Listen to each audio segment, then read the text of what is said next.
Hinati sa 6 na clusters ang transition team ni Presumptive President Rodrigo Duterte para raw mapadali ang pagpili sa mga miyembro ng kanyang gabinete. Hindi pa malinaw sa ngayon kung saan manunumpa ang susunod na Pangulo, pero simple lang daw ang gustong inauguration ni Duterte. Live mula sa Davao City, may report si Ian Cruz. Ian? Maris, Joseph, nagtitipon-tipon nga dito sa Davao City ang mga personalidad na taga-suporta nitong si Presumptive President Rodrigo Duterte at kasabay nga yan nung ginagawa naman ng kanyang transition committee na pagbuo ng kanyang magiging gabinete. Narito ang aking ulat. Abala ang transition team sa Marco Polo Hotel sa pagpili ng kanilang mga inonomina bilang bahagi ng bubuoing gabinete. Sa labi ng hotel naroon ang ilan sa kanila. Pwesto nga ba ang habol nila?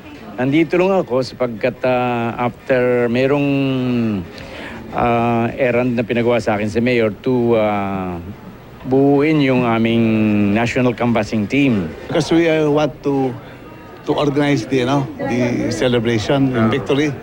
Kasi ngayon, lahat ng pinag-uusapan tungkol sa posisyon kami naman, we want to take the Filipino people first.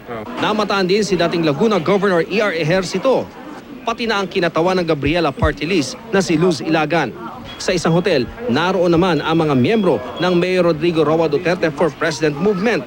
Kasama na ang campaign manager na si Martin Dino na siyang unang nag-file ng kandidatura sa pagkapangulo ng PDP Laban at kalaunay pinalitan ni Duterte sa pamamagitan ng substitution. Wala raw pangakong pwesto sa kanya si Duterte. Ang nais lang daw niya. At this time, wag mamayani yung mga traditional politician na kundi yung talagang yung taong bayan ang magsasalita dito at dadala nitong administrasyon ni President Rudy Duterte. Sabi ng media chief ni Duterte, magkakaroon ng subcommittee ang 6 na clusters ng Transition Committee. Marami raw kasing mga pangalan na ipinapasa sa kanila. Ang iba, idinadaan lang sa text message o sa social media. But because of the enormous job, we created subcommittees, no? So they will go over, help us, the 6-man, they will help us go over all the nominees. Pag meron na, we will go back to the selection committee to list down possible and come up to the 3 for final recommendation. Patungkol naman sa inaugurasyon ni Duterte, hindi pa raw lubos nakakapagpulong ang mga taong mag-oorganisa nito. Pero sabi ni Lavinia, simple lamang ang nais na inaugurasyon ni Duterte. Nabanggit noon sa kampanya ni Duterte na sa Malacanang lamang niya gustong manumpa bilang Pangulo. Hindi pa rin masabi kung opsyon din ni Duterte ang Davao inauguration. In this case, we could hold a 2 inaugural, yung talagang open to the public, and 1 talagang only to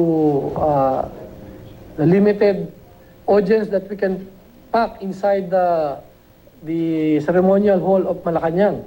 Sa isusuot na barong, kilala raw simple si Duterte. You know the mayor better. He's very frugal nga. He has a number of barong in his dresser siguro. He wants to use. Ang mga Pangulo, may mga ginagamit na inisyal o pangalan habang nakaupo. Si Ferdinand Marcos, FM. Si Corazon Aquino, Cory. Si Fidel Ramos, FVR. Si Joseph Estrada, ERAP. Si Gloria Arroyo, Atiglo. Si Pangulong Aquino, Pinoy. Ngayon pa lang, marami na raw ang nagbibigay ng suhestyon kung anong itatawag kay Duterte. We just let the people do it on their own. Meron daw PRRD, Perudi, Pigong, whatever. Ang sasakyang panghimpapawid daw ni Duterte mula sa Philippine Air Force, pwedeng tawaging Air Force Juan. Maris, ang binabanggit nitong si Peter Lavinia, bago daw mag-June 30 yung araw ng inaugurasyon nitong si Duterte ay tiyak na mabubuo na yung kanyang gabinete sapagkat yung araw din na yon yung panunumpa ng mga miyembro ng gabinete kung saan nga sila ay magsasagawa rin ng kanilang kauna-unahang cabinet meeting.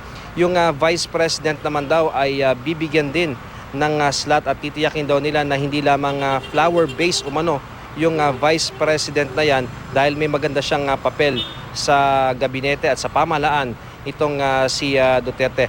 Maris, ang schedule nitong si Duterte na magpakita muli sa publiko ay sa Lunes pa, at ang binanggit sa atin ni Lavinia ay PSG-like na daw, quote-unquote, yung seguridad na ipinatutupad sa kanya, mahigpit yung pagbabantay, at may food taster na rin daw itong si Duterte dahil nga sa iba yung pag-iingat na kanilang ginagawa ngayon, Maris. Alright, Ian, linawin ko lang kasi ang sinasabi nga ng kampo ni Duterte gagawing very frugal or very simple itong inauguration. Pero bakit kailangan pa yung posibleng dalawang inauguration? Isa sa Malacanang, posible kung para lang ito dun sa mga very close friends at para naman ma-accommodate din yung mga ibang mga supporters, magdaraos din ng isa pang inauguration. Hindi ba parang mas nadoble pa yun, Ian?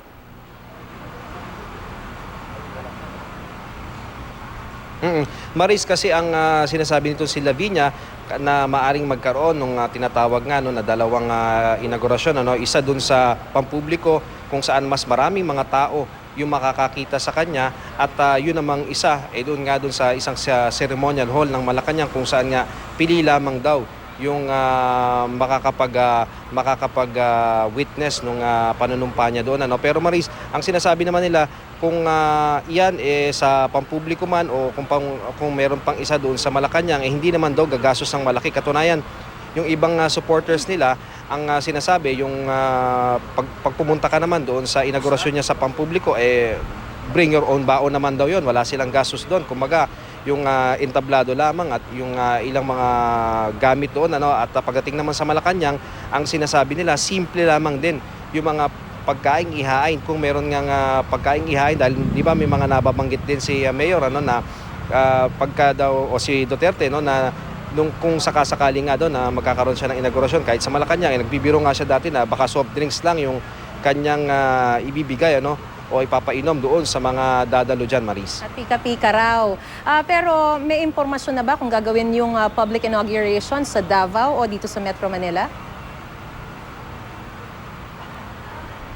Maris, yung inauguration committee kasi ay hindi pa sila nakakapag-meet, sinasabi yan sa atin at inamin ni Peter Lavinia.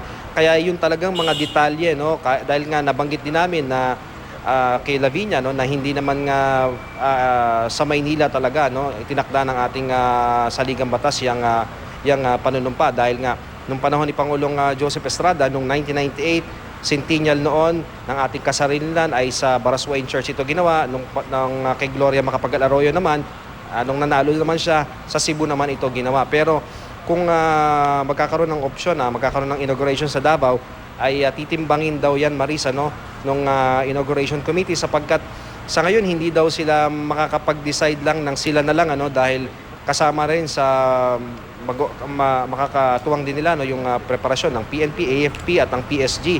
So kung aalamin din kung sa isyong pangseguridad, i-consider din daw nila yan, at yung mga suhestyon din ng mga bubuo ng inauguration committee, Maris.